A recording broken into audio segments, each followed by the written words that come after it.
हाय बच्चा लोग, so today we have economics TY BCom sem 6. ठीक है, लिख देता हूं TY BCom. So today will start the economics. आज स्टार्ट क्या करेंगे हम लोग, और इकोनॉमिक्स में आपका जो फर्स्ट चैप्टर है ना, कंपैरेटिव कॉस्ट एडवांटेज पे. किस पे बोलो? Comparative cost advantage. सर आप नहीं बोलेंगे सर, पैसा चाहिए आपको बोलने का. अच्छा, कंपैरेटिव कॉस्ट एडवांटेज. अब इस पे ना दो अलग अलग बड़े इकोनॉमिस्ट ने अपना अपना व्यू दिया है. एक का व्यू समझना तो थोड़ा आसान है, बट दूसरे का व्यू समझने में थोड़ा सा दिक्कत होती है स्टूडेंट्स को. तो मैं उसको कोशिश करूँगा आपको आसानी से एक्सप्लेन करने की. ठीक है, एक नाम सुना होगा बहुत पहले आपने, एडम स्मिथ. सुना है? He is father of economic. Yes और नो? Yes sir. हाँ. He born in 1723, okay, and he wrote a book named as Wealth of Nation, published in the year 1776. ठीक है, काफ़ी फेमस इस बुक के नाम से ही ये भाई साहब फेमस हैं. Adam Smith, father of economics. 12th में मेरा पुराना लेक्चर है, उसमें डिटेल में इनके बारे में बात किया हूँ मैंने. उसी टाइम के आसपास डेविड रिकॉर्डो भी होते थे. तो इन्होंने international trade means what? Trade beyond the boundaries of a country. Import export है ना, जब आप दूसरी कंट्री से इंपोर्ट एक्सपोर्ट करते हो, it is known as what? International trade. तो what he says, as per his opinion, इन्होंने बोला कि देश को एब्सोल्यूट कॉस्ट एडवांटेज वाला ट्रेडिंग करना चाहिए. Absolute cost advantage. अब इसका मतलब क्या है, मैं आपको ना एक छोटा सा एग्जाम्पल देके समझाता हूँ. ठीक है, we'll take an example of two countries. दो कंट्रीज का एग्जाम्पल लेंगे हम लोग. एक जापान है और एक इंडिया है.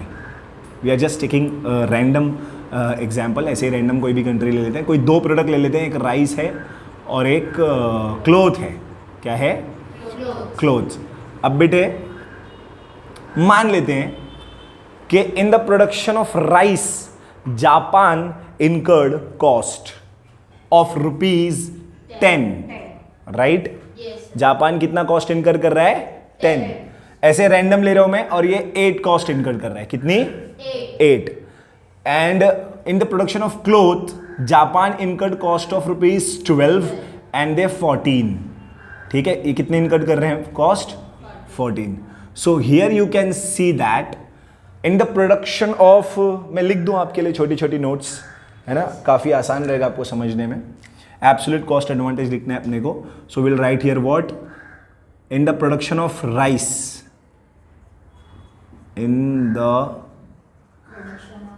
Production of rice Japan has absolute cost disadvantage and India has absolute cost advantage. अब देखो ना, इंडिया का कॉस्ट कम लग रहा है और जापान की कॉस्ट. तो मैं यहां लिखूं इन the production of rice India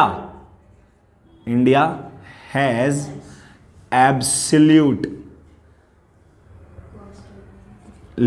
cost advantage. ठीक है ना?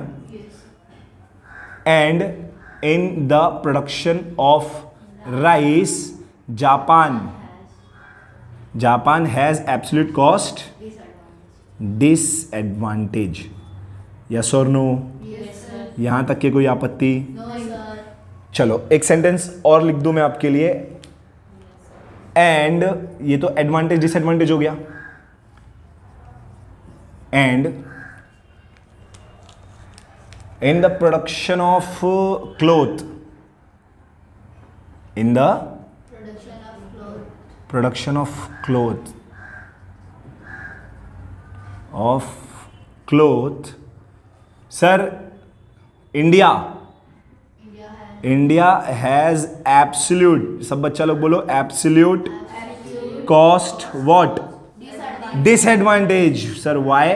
देखो इसकी कॉस्ट ज्यादा जा रही है और इसकी कॉस्ट कम लग रही है. यस और नो?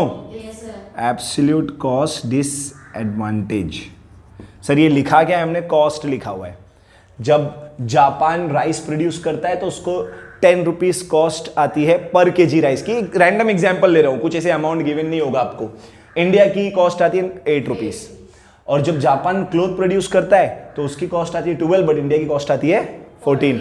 अब उसके पीछे कई सारे फैक्टर रीजंस हो सकते हैं, like Japan is a technical abundant country and India is a labor abundant country. India is an agricultural country. That's why India incur less cost in the production of agricultural goods. अच्छा, cloth भी कोई बहुत technical sophisticated product नहीं है, but then also थोड़ा तो technical product है cloth as compare to rice. तो क्लोथ प्रोड्यूस करने के टाइम पे इंडिया की कॉस्ट बढ़ जाती है, because India is a labour abundant country. India is not technical abundant country. India में लेबर की भरमार है, लेबर ज्यादा है, टेक्नोलॉजी नहीं है। जापान में टेक्नोलॉजी ज्यादा है, तो जापान को जब टेक्निकल प्रोडक्ट प्रोड्यूस करना होगा तो उसकी कॉस्ट कम होगी। अंडरस्टैंड? ऐसा प्रोडक्ट जिसमें लेबर ज्यादा लगेगा, वो प्रोडक्ट इंडिया प्रोड्यूस करेगा तो उसको कॉस्ट कम लगेगी। सिंपल है। तो कई सारे फैक्टर हो सकते हैं इसके पीछे, मैंने एक ऐसे चुन्ना सा बताया आपको। अंडरस्टैंड? बढ़ूं आगे। अगर मैं इसी सेंटेंस को जापान के लिए लिखना चाहूं तो कैसे लिखूंगा? इन the production of cloth Japan has absolute cost advantage. कोई दिक्कत आपत्ति? पक्का पक्का श्योरिटी के साथ। अब यहां पर आपको लास्ट सेंटेंस लिखना है देयरफॉर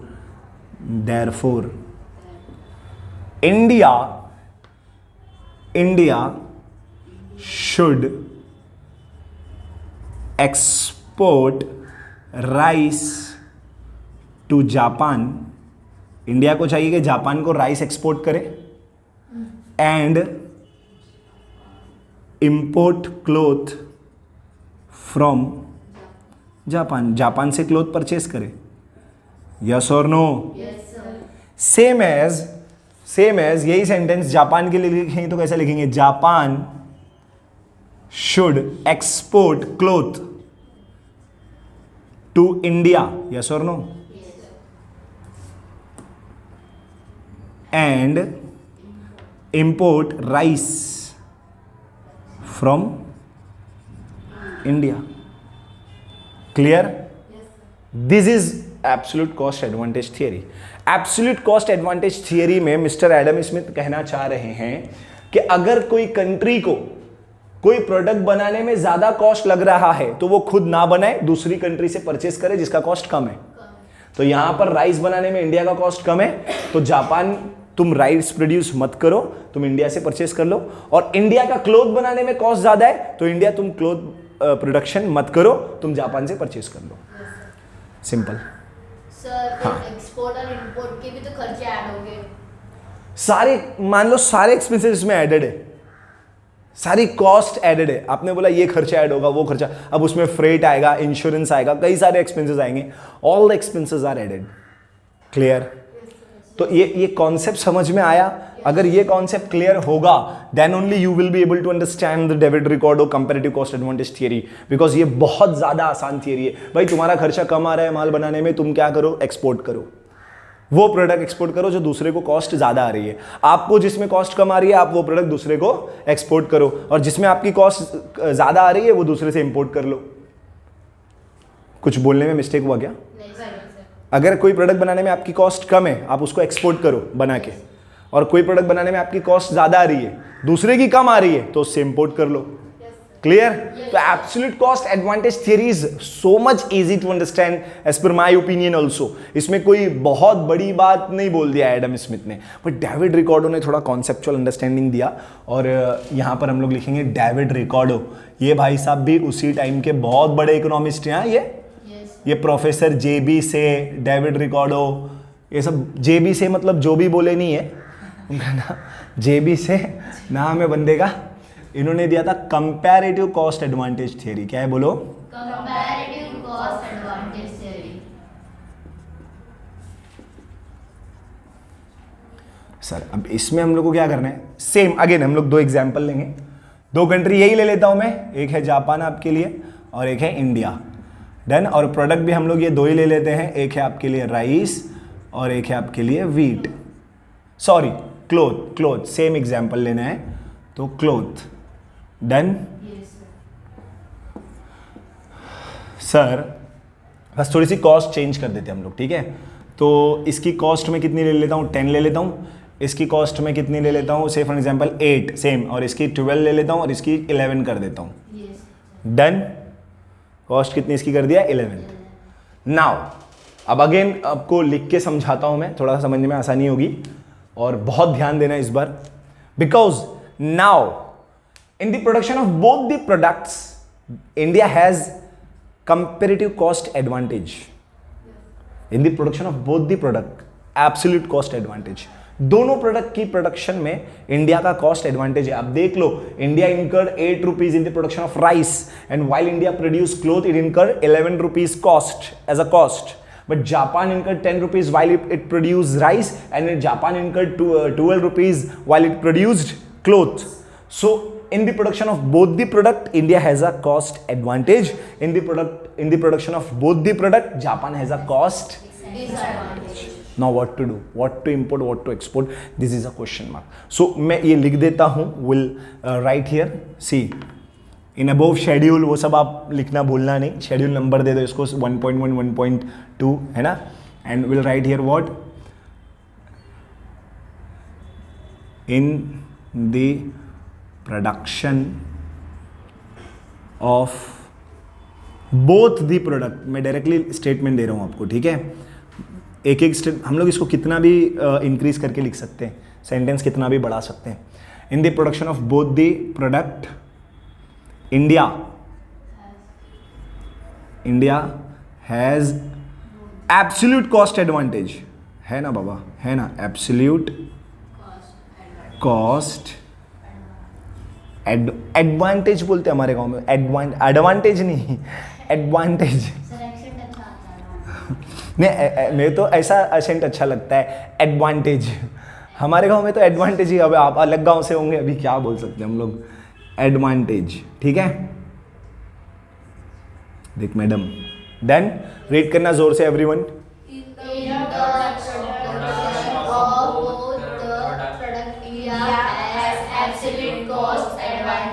ठीक है, फिर यही सेंटेंस अगर मैं जापान के लिए लिखूंगा तो कैसे लिखूंगा, इन the production of both the product Japan has absolute cost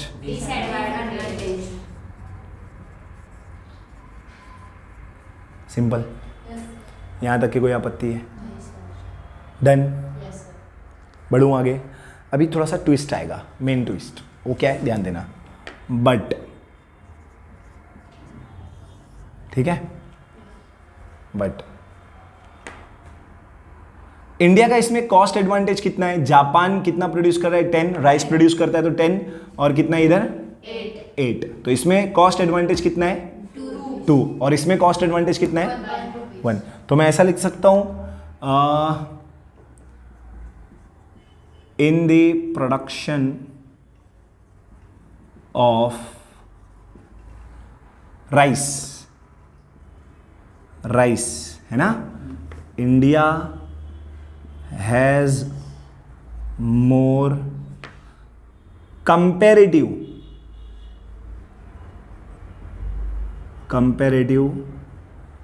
cost advantage. Rice produce करने में इंडिया का कंपैरेटिव कॉस्ट एडवांटेज ज्यादा है।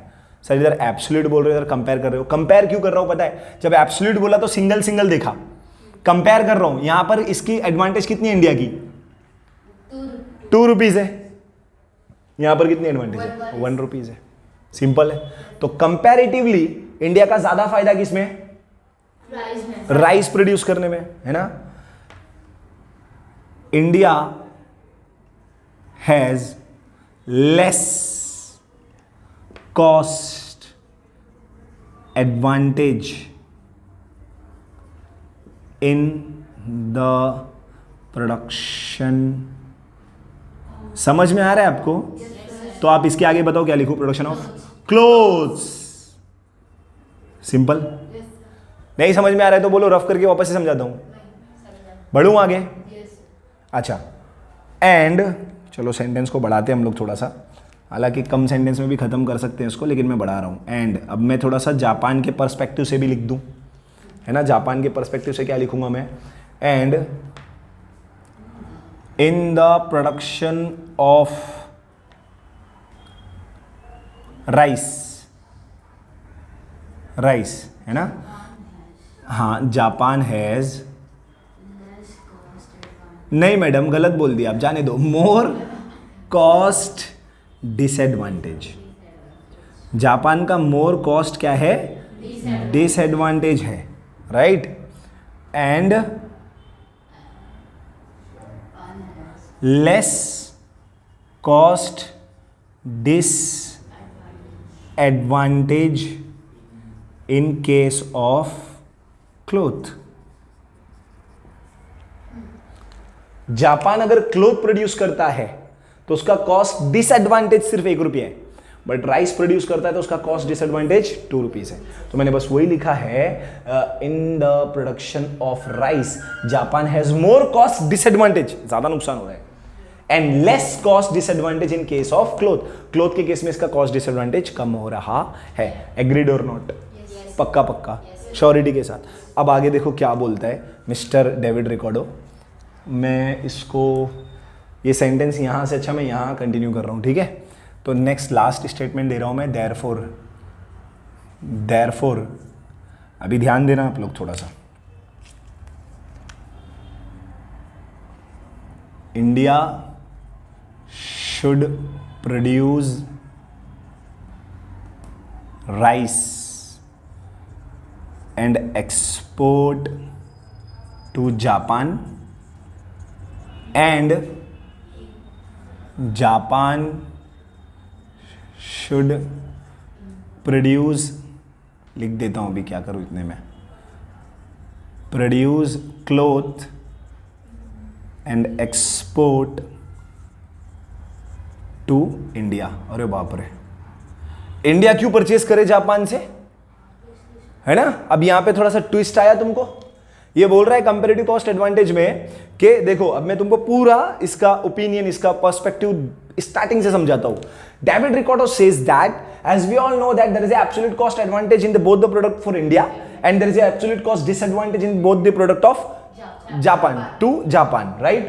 But comparatively, if you compare, India incur more cost advantage in the production of cloth and Japan incur more cost disadvantage in the production of rice. अगर ये cloth बनाता है तो इसका ज्यादा नुकसान है, अगर ये राइस बनाता है तो इसका ज्यादा नुकसान है। अरे लेकिन दोनों का, इसमें तो दोनों फायदे में इंडिया है ना। तो ही सेज दैट के नो, देन ऑल्सो इवन ये इसका यहां पर 1 रुपीज का ही नुकसान हो रहा है, but then also he should purchase cloth from Japan and Japan should purchase rice from India. Sir what's the reason behind this kind of mentality? बात समझ में आई कि नहीं समझ में आई? डेविड रिकॉर्डो बोल रहा है कि हाँ ठीक है, इसका एब्सोल्यूट कॉस्ट एडवांटेज है, मगर कंपैरेटिवली इसका कॉस्ट एडवांटेज किसमें है? राइस में। तो ही शुड प्रोड्यूस राइस। इसका रीजन क्या है, ध्यान से सुनो। If India produce both rice and cloth, दोनों प्रोड्यूस करता है, तो राइस में इसका 2 रुपीज का कॉस्ट एडवांटेज है और क्लोथ में इसका 1 रुपीज का। तो what ever resources you have invested in the production of cloth, आपने क्लोथ बनाने के लिए labour, land and resources invest किया, वही लैंड लेबर इन्वेस्ट कर दो, मतलब रिसोर्सेस को यूज करो राइस प्रोड्यूस करने में, तो वहां पे आपको एडवांटेज ज्यादा मिलेगा। समझ लगा है? बात समझ आ रही है? आप देखो पूरा कंट्री आपका, आप राइस प्रोड्यूस करने में ज्यादा फोकस करो, जो रिसोर्सेस आप क्लोथ में लगा रहे हो, क्लोथ में मत इन्वेस्ट करो, क्योंकि वहां से आपका सिर्फ 1 रुपीज का एडवांटेज है ना। तो वहां से रिसोर्सेस को निकाल लो और राइस में इन्वेस्ट करो, तो it will give you more cost advantage. पहला बेनिफिट होगा आपको।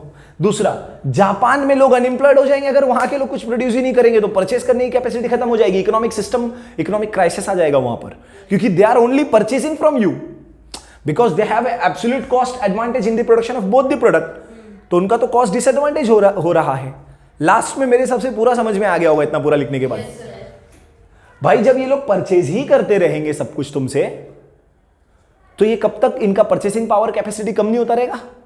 तो इनको भी तो कुछ बेचने के लायक बनाओ, अंडरस्टैंड? तो इनका जो कॉस्ट डिसएडवांटेज कम हो रहा है वो किस में हो रहा है? क्लोथ में हो रहा है। तो इनको क्लोथ बनाने दे दो, यस और नो? अब ये कोई भी प्रोडक्ट्स हो सकते हैं, मैंने रैंडम एग्जांपल लिया हुआ है, नहीं समझ में आया तो बोलो, फिर से एक्सप्लेन कर देता हूँ। क्लियर है? इसका कॉस्ट एडवांटेज जिसमें ज्यादा है ये वो प्रोड्यूस करेगा, एंड इसका कॉस्ट डिसएडवांटेज जिसमें कम है ये वो प्रोड्यूस करेगा। कॉस्ट डिसएडवांटेज तो दोनों में है, लेकिन जिसमें कम है ये वो प्रोड्यूस करेगा। इसका कॉस्ट एडवांटेज तो दोनों में अच्छा है, लेकिन जिसमें एडवांटेज ज्यादा है ये वो प्रोड्यूस करेगा। कोई आपत्ति श्योरिटी के साथ? So like today's this lecture is over here. We'll definitely meet you on our next session with a new topic. Till then, bye and take care, बच्चा लोग।